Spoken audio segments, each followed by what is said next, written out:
Yo, yo, welcome to the channel, guys. My name is Jordy Yeager. I stream on Twitch, and today we'll be talking about two topics. One, single player games. Two, long animes in 2026. So, today for single player games, we'll be going over Crimson Desert and whether if you should play it or if you're wasting your time. So, let's get into it. And I have some Crimson Desert gameplay playing in the background for you guys. So, after shoveling 62 hours in the Crimson, I can honestly say it's beyond a doubt perfect, like borderline perfect. The combat is so versatile. You'll feel like Liu Kang one moment, bicycle kicking motherfuckers from Hernan to sniping flying witches out the sky in your best John Wick fashion. And that's just the tip of the desert bird. If the combat gameplay starts to get too out of hand, you could literally become an interior decorator in your spare time and furnish your house completely with fridges and ovens, king size mattresses, and even go out to your garden and plant items ranging from food to abyssal cells. The game will have you thinking you're limited to simple things, but you can become your own enemy by remaining stagnant, spamming R1 and R2. The combos are so incredibly satisfying. You can defeat 10 enemies 10 different ways. No exaggeration. I just remember finding this little mud brawling arena where, like, think of like a baby coliseum, and basically, like, they wager these 1v1 fist fights. Just know I spent a lot of time there sharpening my skills on the fodder that they had to offer. No cap. But just like Dragon's Dogma 2, you can scale giant enemies from behind, utilizing the craziest wrestling moves, having you feeling like a medieval Randy Orton. No exaggeration. I literally RKO motherfuckers like half the time I fight.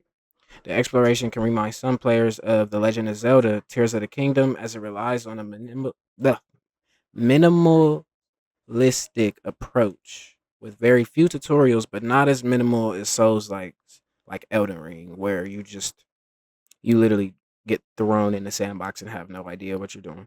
Anyway, the game is very puzzle driven with countless mind challenging puzzles that will often have you running to YouTube to find answers. And believe me, this is from experience. You're not alone.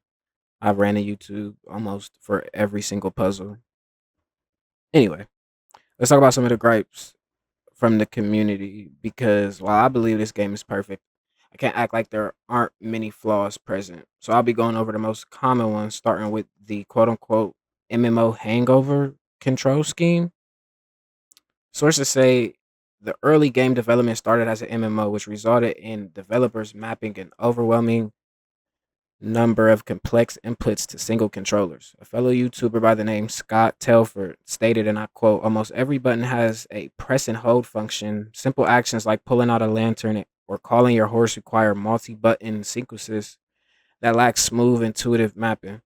Now, I have to say, I do agree to his point saying that this lacks smoothness in the controls. There have been times where I felt like I've had to spam certain buttons because my inputs were registering something other than what I intended. For example, when you walk up to an NPC to talk to them to start a quest, you have to hold L1, LB, or control, depending on what you're using as a controller, to focus on them. And then the talk button is Y, triangle, or E. But that same button is also used to like kick people. So I literally can't even count on my fingers how many times I kicked a noble or a king while just trying to start my damn quest, just talking to him. However, though, over time you do get used to it like any other game. I feel like they did a good job with the button mapping. Due to the vast number of actions your character can perform, just give yourself some time to master them and you will. If you disagree, that's all up to your preference. We're all entitled to our own opinions.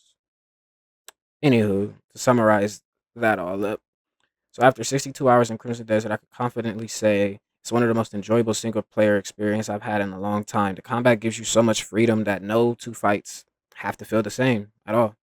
The world constantly rewards exploration, and there's always something new to discover, whether you're solving puzzles, decorating your home, or just getting distracted by random activities. Is it perfect? Maybe not. The controls can definitely feel overwhelming at first, as well as like the menu and just trying to navigate through the menus. It can be a headache. I won't even lie. You'll probably have a few moments where you accidentally kick an NPC instead of talking to them. Trust me, I've been there thousands of times. But once everything clicks, it's hard to put the game down. If you're someone who's been wondering whether Crimson Desert is worth your time in 2026, my answer is yes. I absolutely recommend giving it a shot if you enjoy deep combat exploration, and single player adventures that don't hold your hand. Now I want to hear from you guys. Have y'all played Crimson Desert yet? Do you think it's one of the best single player games out right now? Or do you think it's being a little overrated? Let me know that in the comments. If you enjoyed the video, don't forget to like, subscribe, and turn on notifications because we've got more gaming discussions, anime conversations, and Discord debates coming very soon. I'll catch you guys in the next one. Thank you.